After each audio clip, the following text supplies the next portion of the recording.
Aplicativo da Bíblia, vamos fazer a nossa declaração. Esta é a minha Bíblia.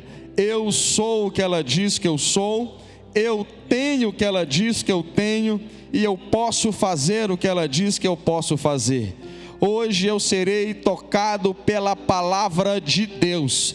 Eu audaciosamente confesso que a minha mente está alerta, meu coração está receptivo, eu estou pronto para receber a incorruptível, a indestrutível, sempre viva semente da palavra de Deus. Eu nunca mais serei o mesmo, nunca, nunca, nunca, no nome de Jesus. Amém. Ainda em pé, por favor, abra sua Bíblia no índice, por favor, abra no índice da sua Bíblia aí, abra no índice da sua Bíblia, abra aí, nós vamos cantar uma música, que normalmente ela é cantada nas nossas classes para as crianças, e eu cantei ela aqui um dia no nosso curso de maturidade. Hoje na nosso pilar da reforma, nós vamos falar sobre somente as Escrituras. Então vamos cantar uma musiquinha aqui, para que a gente aprenda um pouco mais sobre a Bíblia. Por favor, Jéssica. Gênesis, Êxodo, Levítico, Números, Deuteronômio, Josué, Juízes, Ruth, Samuel, Reis e Crônicas, Esdras, Neemias, Ester, Jó, Salmos, Provérbios, Eclesiastes, Cantares, Isaías, Jeremias e Lamentações, Ezequiel e Daniel, Oséias, Joel, Amós, Obadias, Jonas, Miqueias, Naum, Abacuque, Sofonias, Ageu, Zacarias, Malaquias e os 39 livros então do Velho Testamento aqui estão. Mateus, Marcos, Lucas, João, Atos, Romanos, Coríntios, Gálatas, Efésios, Filipenses, Colossenses, Tessalonicenses, Timóteo, Tito, Filemão, Hebreus, Tiago, Pedro, João, Judas e Apocalipse de João e os 27 livros então do Novo Testamento aqui estão. Aleluia. Senta aí, por favor. Abra a sua Bíblia, abra aí o seu coração. Você passou aí por todos os livros aí da Bíblia. 2 Timóteo, capítulo 3. 2 de Timóteo, capítulo 3, versículo de número 16. 2 Timóteo, capítulo 3, versículo 16. Lembrando que nós estamos nessa série de mensagens. Nós falamos primeiro sobre sola gratia, depois sobre sola fide. Hoje pela manhã falamos sobre solos Christus. Agora à noite, sola Escritura. E domingo que vem pela manhã, soli Deo Gloria. E domingo que vem pela noite vamos falar um pouco sobre a história da reforma. Domingo que vem vai cair exatamente no dia 31 de outubro, onde nós estamos comemorando os 504 anos da reforma protestante. Nós vamos contar um pouco sobre a história, e eu creio que vai ser algo que vai inspirar e tem inspirado o nosso coração. Então, os 5 pilares da reforma, que são somente a graça, somente a fé, somente Cristo, somente a Escritura e glória somente a Deus. 2 Timóteo, capítulo 3, versículo 16. Quem encontrou, dá um grito de glória a Deus aí em nome de Jesus.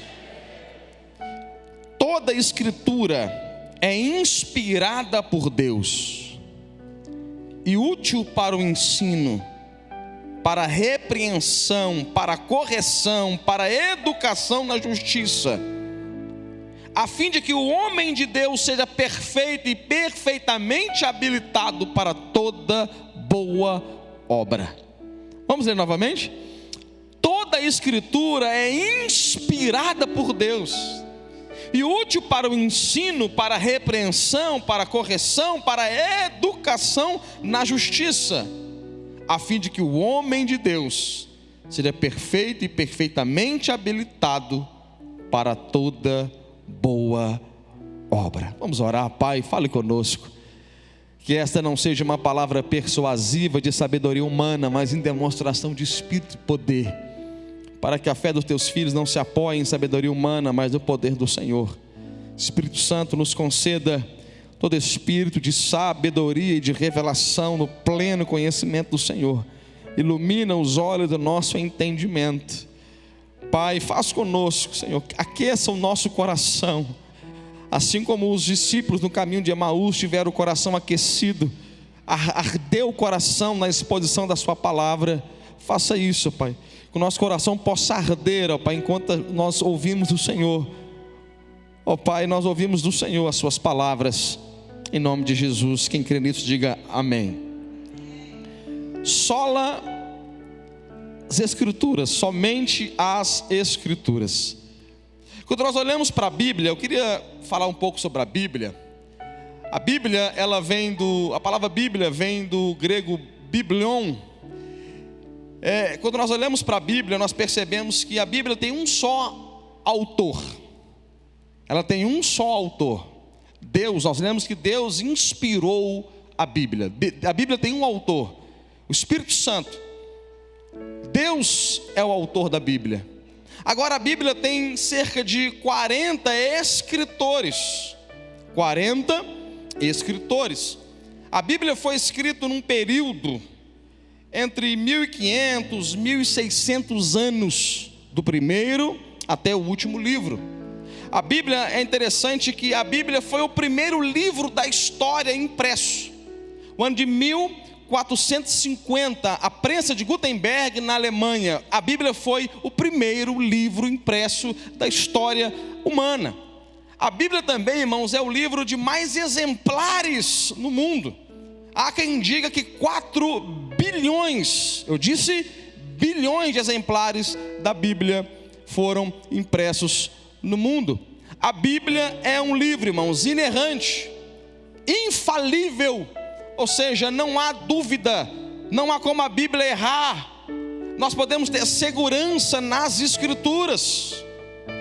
E um dia alguém olhou e disse assim: pastor, qual é a certeza que nós temos que de fato foi Deus que inspirou um homem a escrever a Bíblia? E a resposta é muito simples. Basta perceber alguns pontos da própria Bíblia. Por exemplo, eu disse que são cerca de 40 homens, 40 pessoas, olha a diferença, entre reis e camponeses, entre pessoas simples e pessoas de reinos. Qual o espaço? Cerca de 1500 anos, em contextos diferentes, pontos de vista diferentes. E quando juntaram esses livros, essa biblioteca de Deus, juntaram esses livros, não há nenhum tipo de contradição na mensagem, de forma que a principal regra de interpretar a Bíblia é o contexto amplo e o contexto imediato. Ou seja, existe uma regra da hermenêutica que diz: nós precisamos deixar a Bíblia interpretar a própria Bíblia. Como isso seria possível se não fosse pelo auxílio do Espírito Santo? Exemplo, imagine que a gente pegue aqui, eu poderia falar 40, vou falar 4 pessoas. Eu vou falar 4, poderia falar 40. Eu pego aqui entre vocês aqui, vamos fazer uma dinâmica. Eu vou pegar 4 pessoas. E vocês vão precisar fazer uma dissertação para mim. E eu pego uma pessoa e coloco assim: você vai fazer a introdução dessa redação. Eu pego 2 pessoas e falo assim: vocês vão fazer o desenvolvimento da redação. E eu pego uma pessoa e falo assim: conclui para mim essa redação. No final vamos juntar os papéis E a pergunta é: qual a chance de termos uma coerência na escrita? Eu falei 4 pessoas. Agora você pega a Bíblia com 40 homens, de reis a camponeses, em tempos diferentes. Muitos deles nem se conheciam. E quando você junta, qual a maior regra? Interprete a Bíblia como a própria Bíblia. Agora, como isso seria possível? Porque nós temos 40 homens escritores, mas nós temos quantos autores? Fala comigo assim: um autor. Pega a sua Bíblia aí, pega ela. O livro de Deus. Esse é o livro de Deus. Esse é um livro inspirado por Deus. Sabe qual é uma boa notícia sobre isso? A Bíblia é um único livro que sempre que você está lendo, você tem o privilégio de consultar o próprio autor, o Espírito Santo. Quando nós olhamos para a Bíblia, há um poder inerente na própria Bíblia. Há um poder transformador na própria palavra. Nós podemos pregar a Bíblia e não esgotar o conteúdo da Bíblia. Nós poderíamos ficar aqui cultos pregando João 3,16. A Bíblia é inesgotável. Agora, quando nós olhamos para essa sola, esse princípio, algo que se levantou de Martinho Lutero, né? Eu disse que as 5 solas é um resumo da reforma protestante. Quando se levantou a ideia de somente a Escritura, os que os reformadores queriam era apenas uma coisa muito simples: voltemos às Escrituras.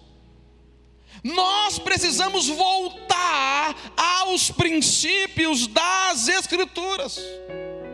A igreja se perdeu, o ensino era esse. A igreja se perdeu, a igreja precisa voltar. Ela precisa achar o caminho de casa, ela precisa voltar para a Bíblia. A igreja precisa voltar para as Escrituras. A igreja precisa voltar para o ensino apostólico.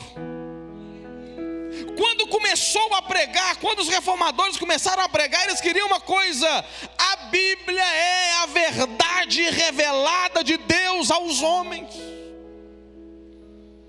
Quando eles começaram a pregar somente as Escrituras, eles estavam dizendo, em outras palavras: não há papa, não há padre, não há bispo, não há pastor, não há igreja, não há homem, não há mulher que tenha mais autoridade do que a Bíblia.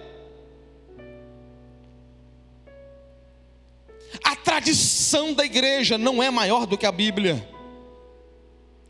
Eles queriam dizer: a Bíblia é o nosso único manual de regra, de fé, de prática. Somente as Escrituras. Somente as Escrituras. Irmão, se nós não tivéssemos as Escrituras, qualquer ensino poderia ser aceito. Qualquer loucura, nós vamos ver isso no final, mas só adiantar isso para você: qualquer loucura tirada da mente humana poderia ser aceito. Mas graças a Deus pela palavra de Deus.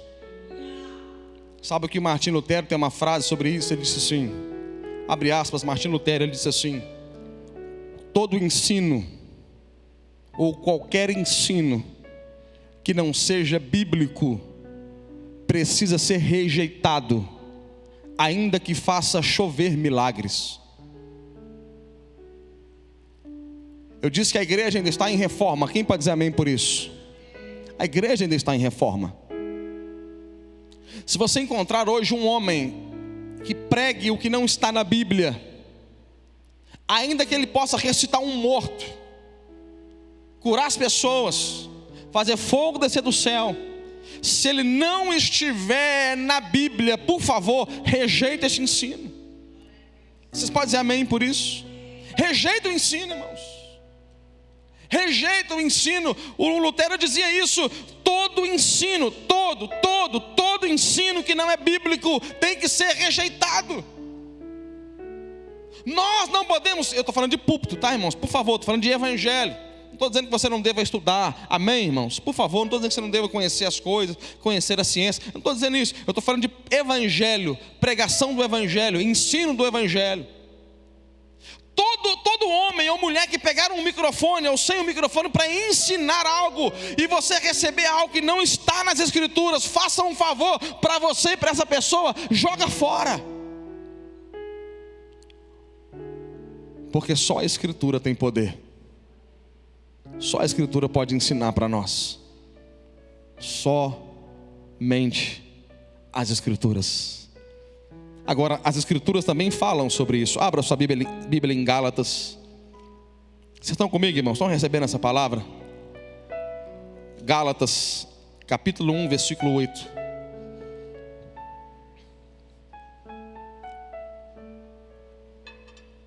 Gálatas 1, 8.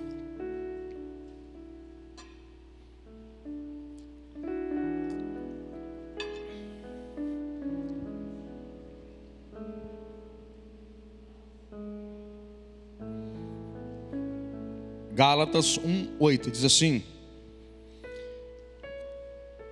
mas ainda que nós, ou mesmo um anjo, vindo da onde, gente? Eu vou ler com vocês aqui, ó. Mas ainda que nós, ou mesmo um anjo vindo do céu. Isso aqui é muito pesado, isso aqui é muito profundo, irmãos. Ainda que nós, os apóstolos, o próprio Paulo, ainda que nós, ou mesmo um anjo vindo do céu, vos pregue evangelho que vá além do que vos temos pregado, seja anátema. Versículo 9, por favor, que Paulo repete isso, há uma ênfase nesse ensino. E lembre-se que a Bíblia não é de repetir versículo pós versículo. Olha só, assim como já dissemos, e agora repito a ênfase. Repito: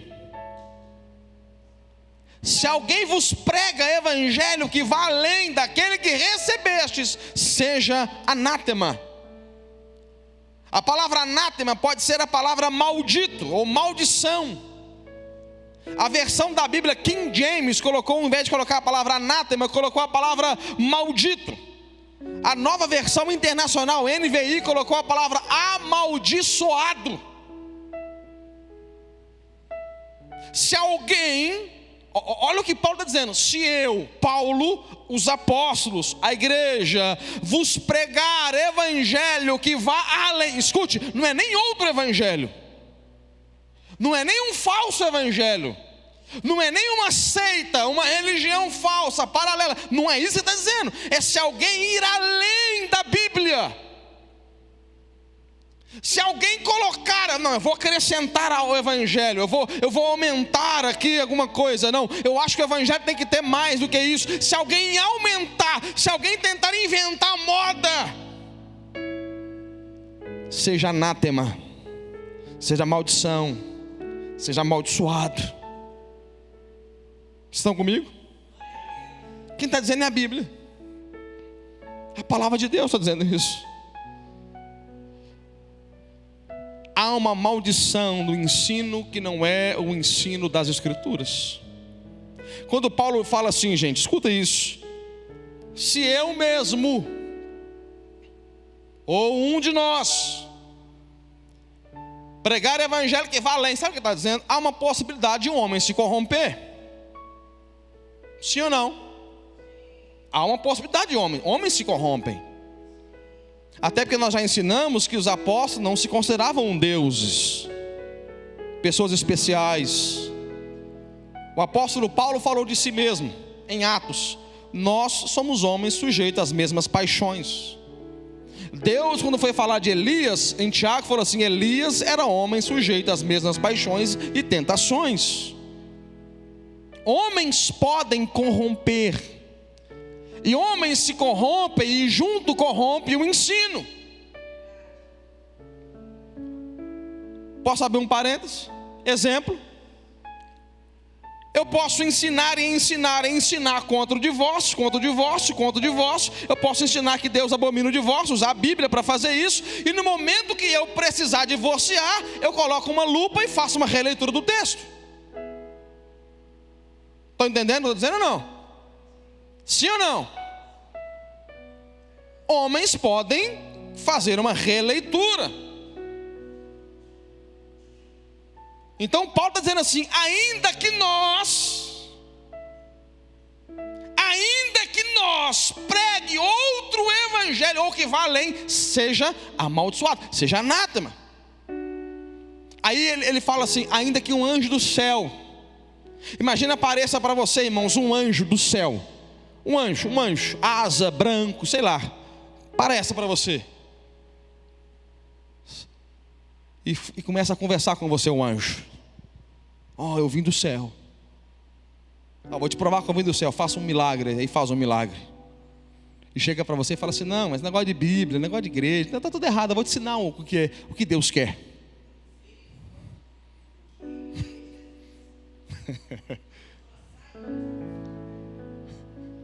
Vocês estão entendendo? Sabe de onde nasceram as maiores seitas? Sabe onde nasceu? As maiores seitas? A revelação do anjo tal. Quantos aqui sabem que anjos podem se transfigurar, demônios podem se transfigurar em anjo de luz? 2 Coríntios capítulo 11. Se está na Bíblia, receba. Se está na Bíblia, aceita. Se está na Bíblia, escuta isso aqui, se está na Bíblia, pega, abraça. Se está na Bíblia, fala a palavra para mim. Se está na Bíblia, apaixonadamente receba. Se não está na Bíblia, por favor, joga fora. Agora, Gálatas 1, 8 e 9 fala assim: se alguém vos pregar evangelho que vá além. Agora, como nós vamos saber se o evangelho está indo além ou não? Vem comigo. Quando o assunto é Bíblia, normalmente o povo é facilmente enganado, irmãos. Por quê? Por quê? Por quê, irmãos? Porque apesar de termos 4 bilhões de Bíblia impressa, nós temos ainda uma dificuldade. Os evangélicos se leem muito pouco. No tempo da igreja católica, no tempo da reforma, havia-se uma proibição, os irmãos sabem disso, havia-se uma proibição das pessoas lerem a Bíblia. Só que Martinho Lutero, ele fez algo, ele pegou a Bíblia e traduziu para a língua alemã simples, e entregou a Bíblia na mão do povo.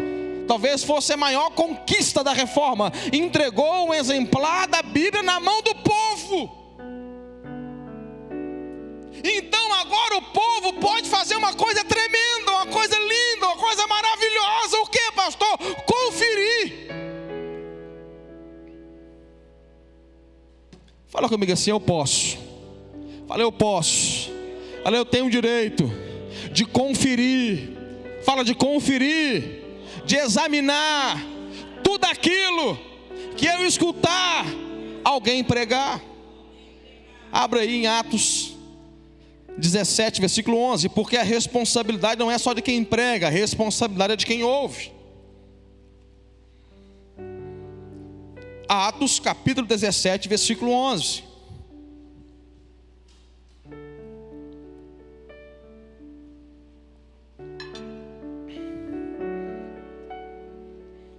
Ora, esses de Bereia eram mais nobres do que os de Tessalônica. Atos 17, 11. Ora, estes de Bereia eram mais nobres do que os de Tessalônica, pois receberam a palavra com toda avidez. Eles receberam a palavra com avidez. Pode trocar a palavra avidez pela palavra entusiasmo. Entusiasmo é a palavra mais usual, né? A gente quase não fala avidez. Grande interesse. Os irmãos de Bereia eram mais nobres do que os irmãos de Tessalônica. Por quê?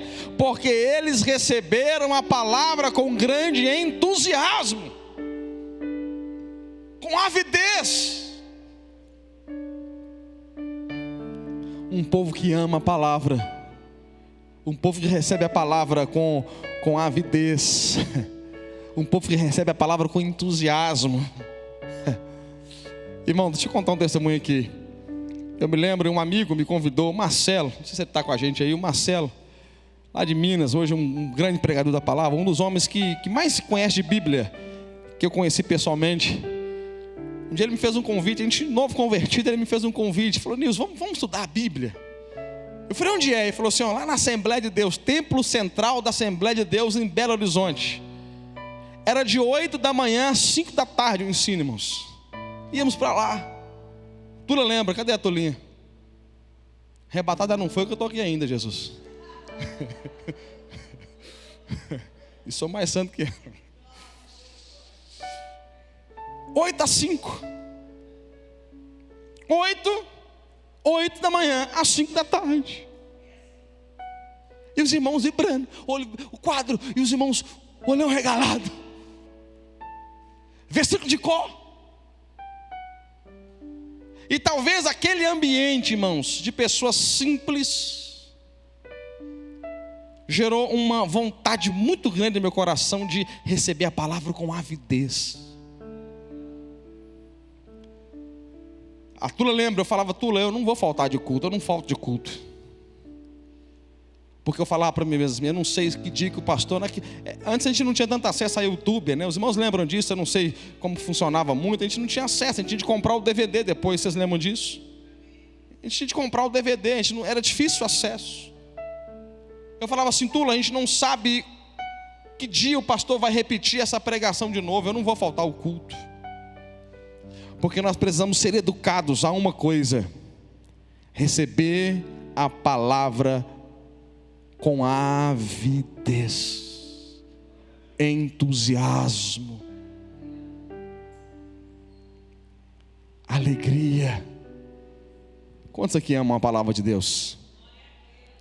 Você ama de verdade a palavra de Deus?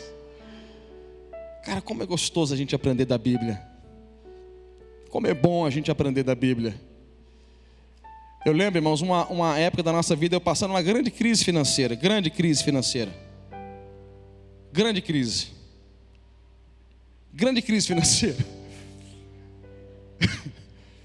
E no seminário. Aí lá no seminário esse da Assembleia, indicaram um livro. Tem que comprar um dicionário. Na época eu lembro que fosse hoje. Dicionário Ilustrado da Bíblia. O negócio era uns 1900 e cafunga. Valia uma nota, eu comprei, irmãos. E para chegar em casa, morrendo de vergonha da mulher, eu falei assim: como é que eu vou explicar para essa mulher que eu comprei o dicionário? Aí chegava com a caixa assim, meio assim de lado, assim, tipo, como é que eu falo para ela? Não havia nada de errado, irmãos. Não havia nada de errado, mas eu ficava com vergonha de não poder, de repente, botar uma picanha na mesa, mas estar gastando mais de 150 conto na época com um dicionário. Só que ao mesmo tempo queima dentro da pessoa uma vontade de aprender mais. Vocês estão comigo? Queima um desejo em alguém de falar assim: cara, eu preciso aprender mais, eu preciso aprender mais, eu preciso aprender mais, eu preciso aprender mais. Agora, sabe qual é o segundo ponto? Primeiro ponto é receber a palavra com alegria. Olha o texto agora. Examinando as Escrituras todos os dias para ver se as coisas eram de fato assim mesmo. Irmãos, o pregador era o Paulo, gente. Era o Paulo. Quem era o Paulo?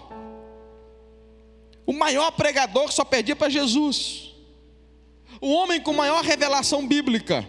O homem que foi até o terceiro céu e viu coisas tão maravilhosas que nem podia contar para as pessoas. Quem era o Paulo? O homem que escreveu 70% do Novo Testamento. Quem era o Paulo? O homem mais plantador de igreja da história. Quem era o Paulo? Mas enquanto Paulo pregava, escuta isso aqui, irmãos. enquanto Paulo pregava, os irmãos da Bereia lá examinavam a Bíblia para ver se Paulo estava falando verdade ou não. Enquanto Paulo pregava, os irmãos iam lá e eles examinavam as Escrituras para ver se era assim mesmo ou não. Enquanto o maior pregador de todos os tempos pregavam, a igreja de Bereia conferia.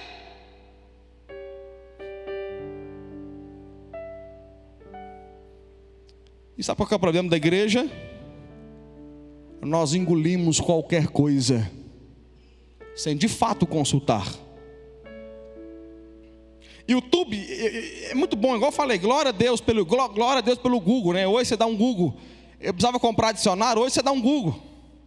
Glória a Deus pela internet.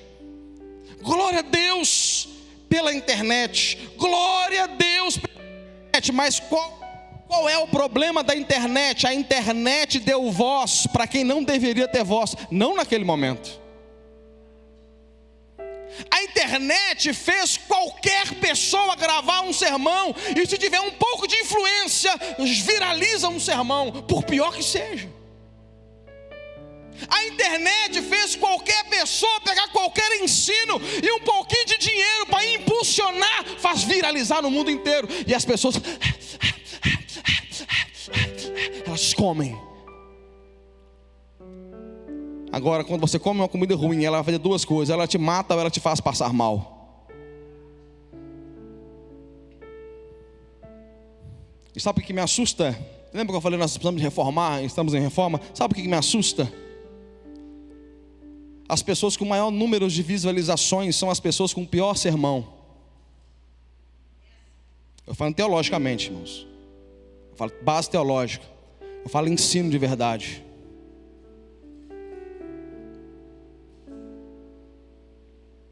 Estão comigo? Eu falo de ensino. A pessoa é um bom comunicador, fala bem, oratória, português em dia. Eu estou falando de Bíblia, ensino profundo.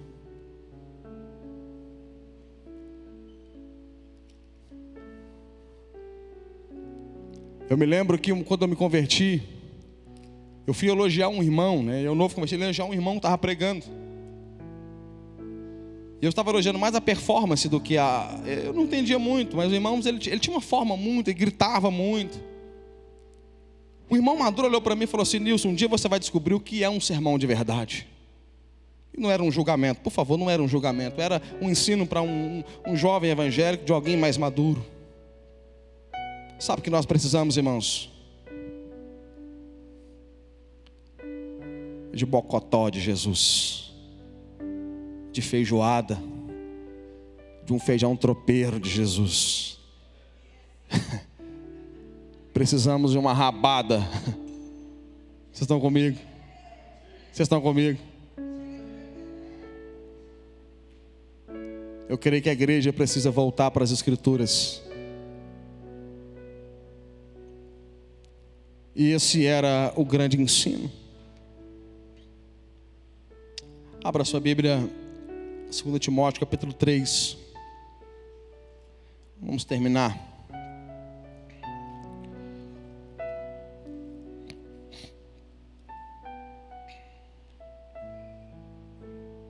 Versículo 16. 2 Timóteo 3. Versículo 16. Dá uma descidinha aí para falar mais pertinho de vocês.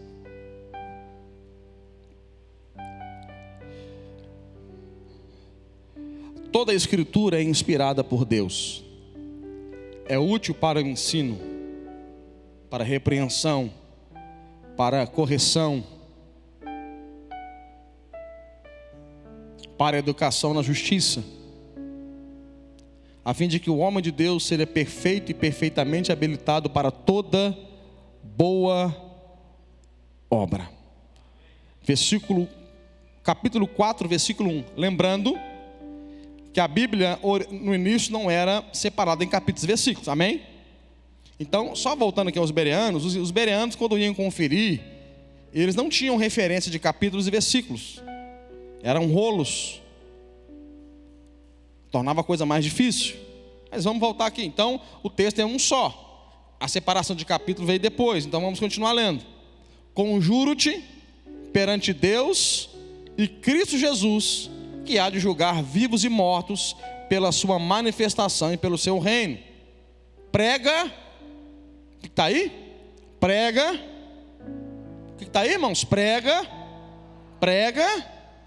Prega. Prega. Eu arranhei o disso aqui, gente, desculpa. Prega.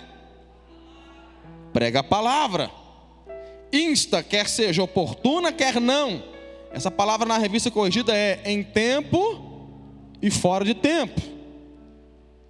Corrige, repreenda, exorta com toda longanimidade e doutrina. Doutrina que não é usos e costumes. Tem igreja que tem usos e costumes, e eu respeito muito isso. Mas aqui doutrina é o ensino da palavra de Deus. O ensino sistemático ou sistêmico da palavra de Deus. Amém? Agora, olha a importância do ensino bíblico.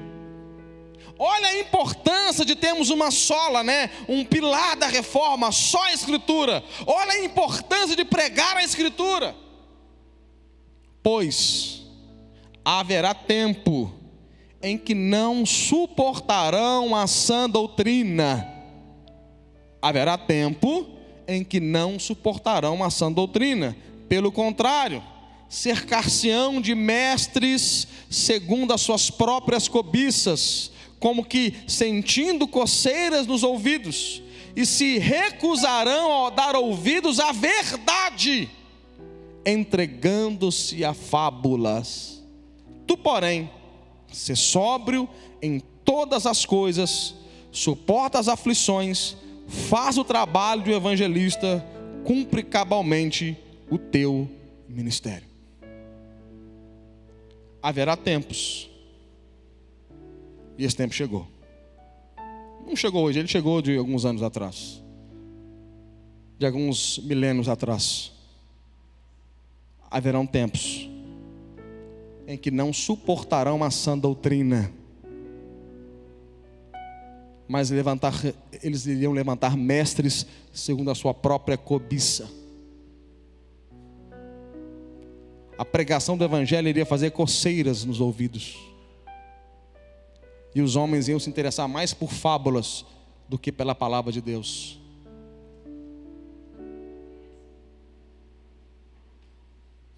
Fábula, o que é uma fábula? Fábula. Hã? Fábula.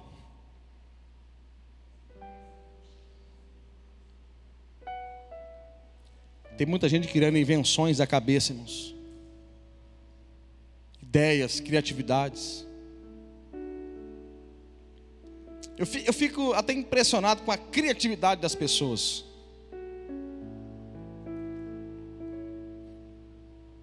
Em fazer campanhas, em vender bênçãos, em garantir às pessoas coisas que Deus nunca garantiu.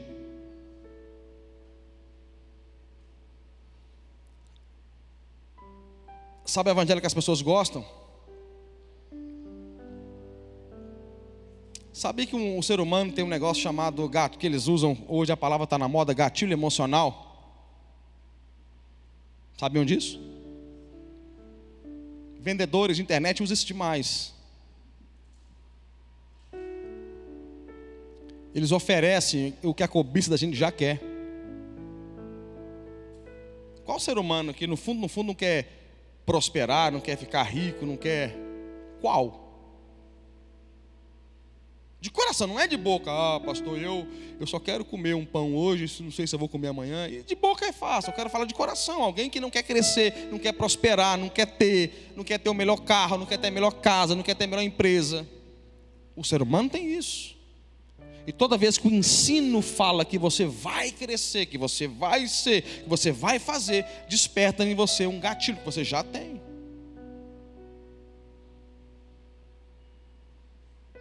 É por isso que, eu não sei se eu posso chamar de teologia, mas a teologia da prosperidade veio fazendo essa enxurrada de discípulos. de pessoas que falam assim: eu vou na igreja buscar a minha bênção. Eu vou na igreja buscar meu milagre. Deus pode fazer milagre? Deus pode dar a bênção? Deus pode prosperar? Mas essa não é a mensagem central do Evangelho. Eu fico pensando, irmãos, como nós que temos uma Bíblia e a reforma há 504 anos, ainda tem pessoas que compram coisas ungidas de pastores. Como que tem pastor que consegue ir para a televisão e vender objetos? Lembra que eu falei, nós ainda estamos em uma? Nós ainda estamos em uma reforma. Aquele que fala é o primeiro que ouve. Nós pastores, irmãos, somos todos os dias seduzidos pelo diabo a entrar no que nós chamamos de pragmatismo, a fazer o que dá certo.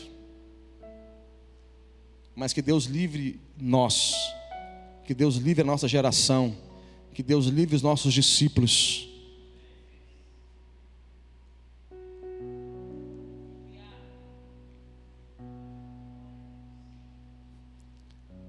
Fala comigo assim: somente a Bíblia. Fala assim: somente a Bíblia.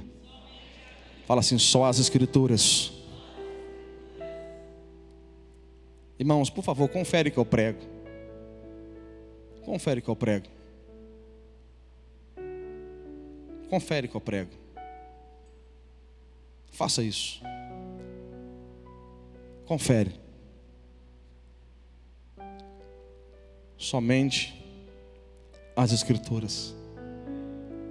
Eu repito, eu fiquei muito feliz enquanto eu preparava essa série, porque eu pude ouvir de pessoas referência dizer assim, não para mim, mas eu pego como fosse para mim, dizendo assim: nossos púlpitos precisam disso. Nossos púlpitos precisam lembrar os nossos filhos na fé, os nossos membros, os nossos discípulos, quais são os pilares da nossa fé. Fala de novo assim: só as Escrituras. Fala assim: só as Escrituras. Eu quero terminar com uma frase de D.L. Moody. Ou esse livro nos afasta do pecado, ou o pecado nos afasta desse livro. Essa frase era escrita na capa da Bíblia de Moody. Ou a gente pega esse livro, e esse livro vai afastar a gente do pecado, ou o pecado irá afastar a gente desse livro. Fique em pé, deixa eu orar com você. Queria convidar os músicos.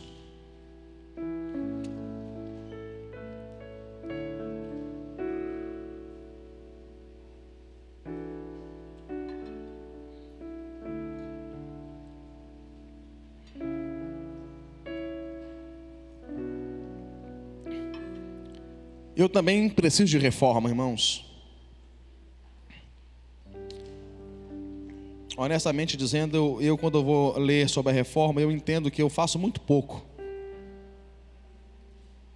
Eu ainda leio muito pouco.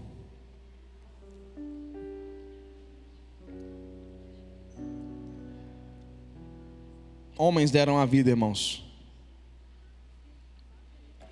Pessoas morreram.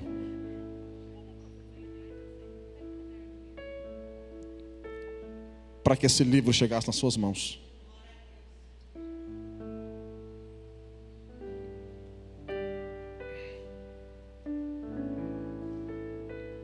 Pessoas deram a vida, literalmente, para que você tivesse um exemplar da Bíblia hoje na sua casa.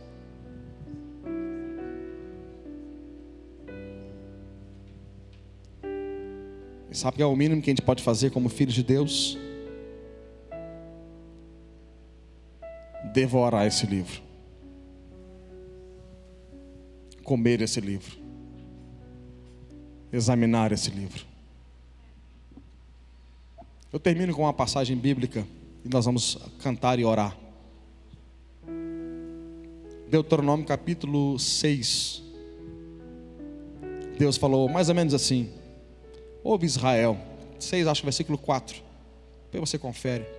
Ouve Israel. O Senhor nosso Deus é o único Senhor. Amarás, pois, o Senhor teu Deus, todo o teu coração, toda a tua alma, todo o teu entendimento. E essas palavras que hoje te ordeno estarão no teu coração, e delas falarás a teus filhos. Falarás a quem? Falarás a quem?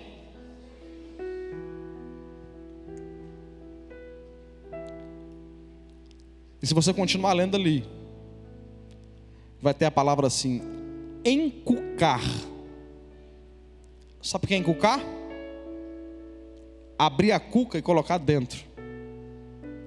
É bater, bater, bater, bater, bater até entrar.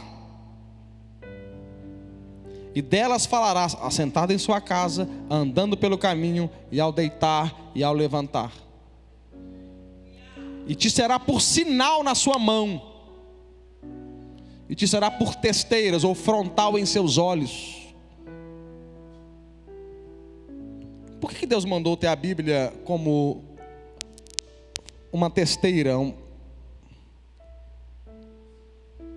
Em outras palavras, sua Bíblia estará sempre diante dos seus olhos, e as escreverás nos umbrais da sua porta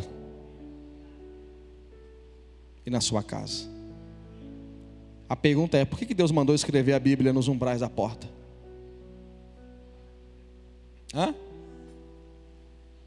Posso contar um segredo para você? Aquilo que você escreve, você memoriza. Toda vez que eu vou no banheiro, tiver uma plaquinha lá assim: não urine no chão, eu leio aquilo, ainda que eu já saiba. Meu cérebro me faz ler. Eu não sei se todo homem é assim, mas eu sou. Se eu pegar um ônibus em Belo Horizonte, eu pegava um ônibus, indiretamente eu lia todos os outdoor, porque você foi programado para ler aquilo que está fácil, que está à altura dos seus olhos. Quer que eu te ensine um dos maiores segredos dos memorizadores bíblicos? Escreva a Bíblia em lugares da sua casa ou do seu carro que você mais passa tempo. Coloque versículo, depois você me conta o resultado. Topa? Quem topa? 4 pessoas, quem topa? Escreve lá, pega um cartãozinho, uma folha A4, pega uma folha, divide no meio, escreve um versículo, ou faz no seu carro, sei lá, no cantinho. Talvez você entrar, você vai ler. Você vai memorizar as escrituras. Vamos orar. Pai, a tua palavra foi pregada, Senhor. Esse pilar, ele foi anunciado. Somente as escrituras. Eu só posso levar a palavra aos ouvidos, mas o Senhor pode tirar dos ouvidos e levar ao coração. Que essa palavra frutifique a 30, 60 e a 100 por um. Reforme meu coração, reforme a nossa igreja, reforme o Brasil, Senhor. Voltemos às escrituras, em nome de Jesus.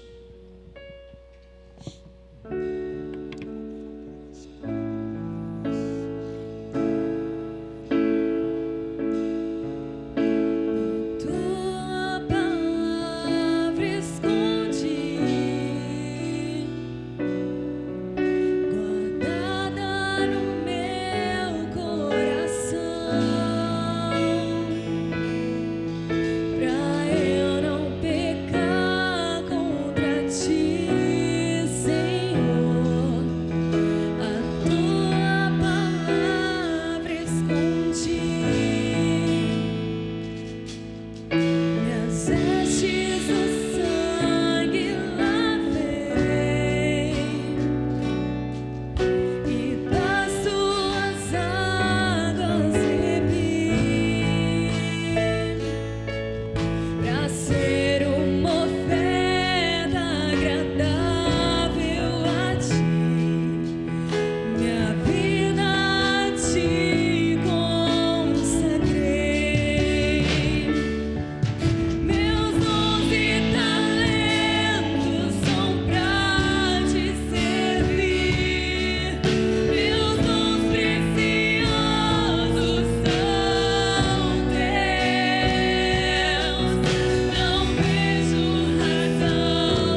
Eu queria que apague as luzes aí atrás. Desligue os movies, por favor. Quero ensinar algo para a igreja aqui, por favor. Nós vamos terminar. Desligue, por favor. Apague aqui os par LED, por favor. Apague aqui atrás. Vou ensinar para vocês de onde veio o termo a luz das Escrituras.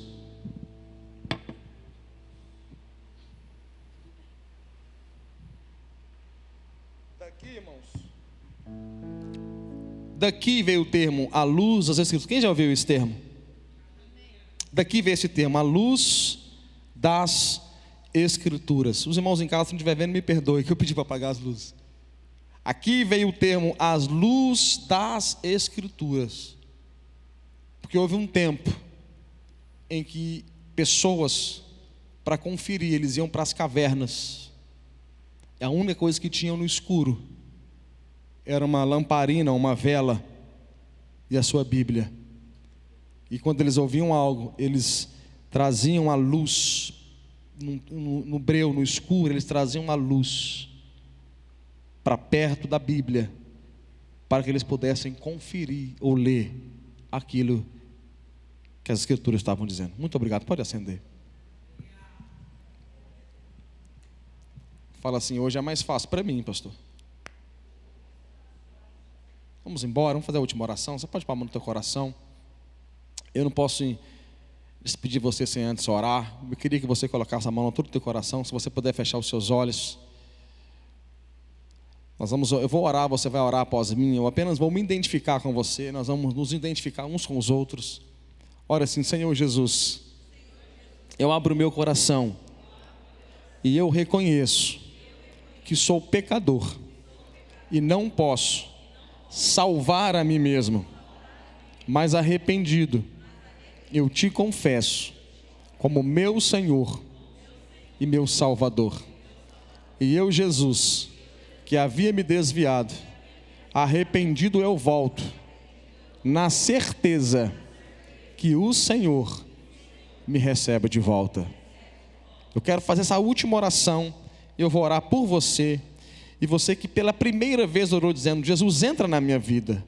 Você está recebendo a Jesus como seu Salvador, ou você que pela primeira, você que está se reconciliando com Jesus. Pastor, eu já servi a Deus, eu me desviei. Eu quero orar por você. Para eu fazer isso, para eu orar por você que recebe Jesus como Salvador, ou você que está se reconciliando com Jesus, eu quero apenas um sinal da sua parte. Eu quero que você levante bem alto uma das suas mãos. Eu quero orar por você. Se tivermos alguém, fala assim, pastor, eu vim aqui, Deus me trouxe de alguma forma, e eu quero receber Jesus como meu Salvador, eu quero reconciliar com Jesus. Temos alguém? Temos alguém? Eu quero orar por você. Se tiver, dá um sinal com a sua mão para eu fazer essa oração pela sua vida. Temos? Aqui não temos? De repente na sua casa, essa é a sua oração aí.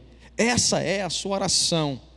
Pastor, eu estou voltando para Jesus, eu estou recebendo Jesus. Então vai aparecer o nosso telefone aí. Depois envie uma mensagem para nós, envie um WhatsApp para nós. Nós queremos entrar em contato com você, em nome de Jesus. Amém, irmãos? Eu termino com uma frase que eu escutei no seminário da Lagoinha, nosso seminário Carisma. Eu escutei uma frase que marcou meu coração. Grave essa frase. A boa teologia te coloca de joelhos. Grave isso. A boa teologia te coloca de joelhos. Você vai ouvir muitos pregadores, de repente você quer fazer um seminário, vai para algum seminário, mas entenda, algumas escolas teológicas vai mais matar a sua fé do que te fortalecer. Quem tem maturidade sabe o que eu estou dizendo. Alguns seminários teológicos deveriam ser chamados de cemitérios teológicos. Mas escute isso aqui. A boa teologia te coloca de joelhos. Ou seja, uma boa pregação, uma igreja onde flui a palavra, você vai para mais perto de Deus. Eu queria terminar com uma última frase. Era a última, acabou virando a penúltima. Antigamente a gente falava com as pessoas assim: vá para a igreja mais perto da sua casa. A gente evangelizava na rua. Para onde eu vou? Vai para a igreja mais perto da sua casa. Hoje nós não podemos falar isso mais. Hoje a gente fala assim: vai para a igreja mais perto da sua Bíblia. Vai para a igreja mais perto da sua Bíblia. Pastor, qual é a melhor igreja? Qual é a igreja a se congregar? A igreja mais perto da sua Bíblia. Ela pode ter parede preta, ela pode ter parede branca, ela pode ter luz, ela não pode ter luz, ela pode ter cadeira almofadada, pode não ter, pode ter ar-condicionado, pode não ter, mas elas têm que estar mais perto da sua Bíblia.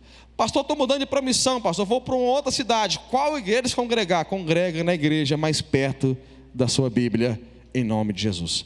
Que a graça do Senhor Deus Pai, a comunhão do Filho, a consolação do Espírito esteja na sua vida, não só hoje, mas para todo sempre. Vá em paz, Deus te abençoe, em nome de Jesus. Até o próximo culto, se assim Deus nos permitir.